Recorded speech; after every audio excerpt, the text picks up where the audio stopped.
Nguruwe Smart Farm, leo tuangazie kitu moja muhimu sana ambacho kitakupeleka kwenye faida au hasara kwenye ufugaji wa nguruwe. Nacho ni uanzishaji wa clip feed kwa vibanda wako. Clip feed ni kitu gani? Na tunampa nguruwe kwa muda gani?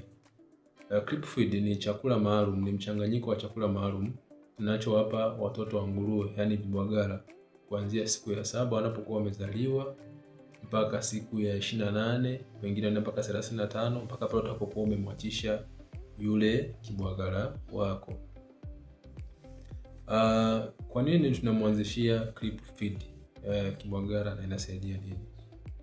Tunapomwanzishia kibwagara clip feed, maana yake tunaanza kumwandaa yule kibwagara awe na uwezo wa kuanza kuwa na uwezo wa kumengenya chakula kigumu.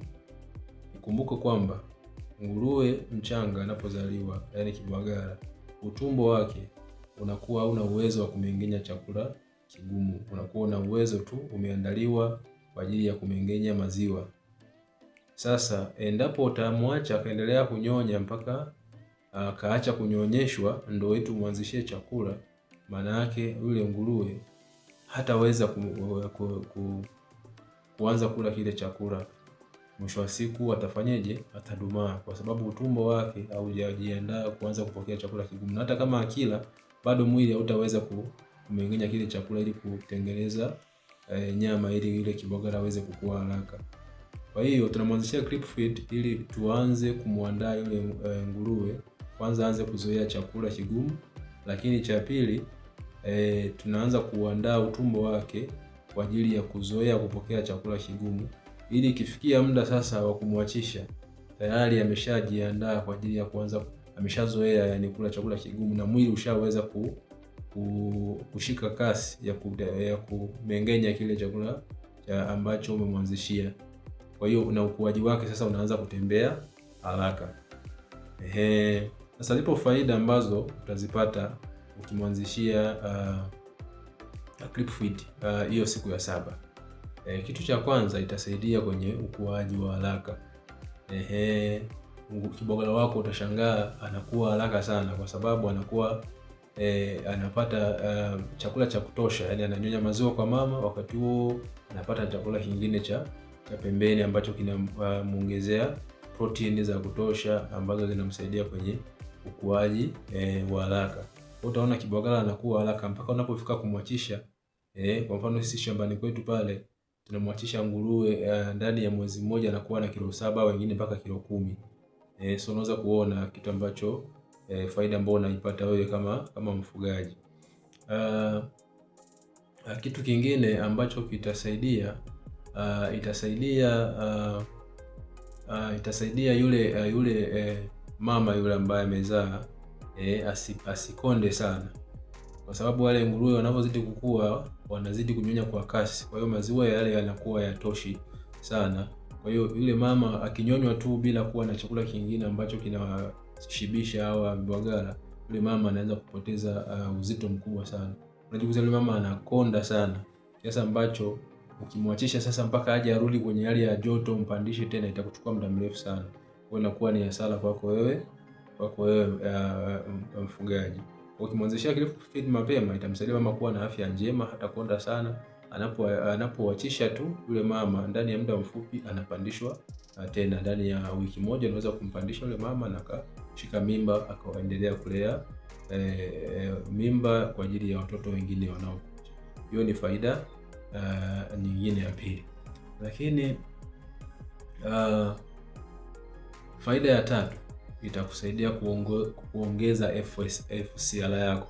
Kama nakumbuka nilisema FCR kwamba kwa sababu nguruwe tayari ameshaandaliwa, ameshazoea hali ya chakula, ile wakati unamwachisha inakusaidia yule nguruwe sasa anakuwa ameshajiandaa, yuko vizuri, anaweza kumengenya chakula kwa haraka. Unakuta hata unapomlisha kile chakula kinafanya kazi kwa haraka, kinatengeneza ile misuli, unashangaa tu nguruwe anaendelea kukua haraka kwa kiwango kidogo cha chakula unachokuwa unampa. Hiyo ni faida nyingine ambayo utaipata kama mfugaji. Kuna vitu ambavyo ni vya kuviepuka. Vitu vya kuepuka, kwenye uanzishaji wa creep feed ni kuchelewa kuanzisha creep feed. Hili ni kosa kubwa sana ambalo watu wanafanya. Nguruwe unakuta mtu anaanzisha creep feed siku ya 20, wengine mwezi wa pili. Sasa mwezi wa pili tunategemea nguruwe ameshakuwa mkubwa, yani uzito umeshaongezeka, wewe ndio unaanzisha creep feed. Ni kosa kubwa sana ambalo watu wanafanya. Lakini kosa la pili ambalo wanafanya ni kutochanganya ile creep feed vizuri. Hakikisha creep feed yako umechanganya vizuri kulingana na maelekezo ambayo umepewa ya virutubisho ambavyo unakuwa umevinunua. Kitu cha tatu ni kuweka creep feed kwenye mazingira machafu au ikakaa kwa muda mrefu. Nashauriwa walau unapoweka creep feed labda asubuhi, baada ya muda mchache ubadilishe ile creep feed, usiache ikae muda mrefu. Inapokaa muda mrefu itachafuka, wale vibagala wakila unaanza kuwalisha, inakuwa ni changamoto. Kwa hiyo hakikisha kwamba iko kwenye mazingira masafi na ibadilishe mara kwa mara, walau mara 2 mara 3 kwa siku. Kitu kingine cha kuzingatia, hakikisha una maji muda wote. Ile sehemu ambayo vibagala wako umewaweka na wanakuwa nakula ile creep feed, hakikisha una maji muda wote. Naweka kidogo kidogo, usiweke nyingi sana, weka tu kidogo kidogo. Zeni wakati unavyozoea unaongezea kidogo kidogo, sio uweke nyingi sana mpaka inakuwa inaharibika. So pia hakikisha unaweka sehemu ambayo yule mama hawezi kufika. Unaweza ukichanganya mle vibagala na mama ukawekea ile creep feed, ina utamu fulani hivi kama sukari.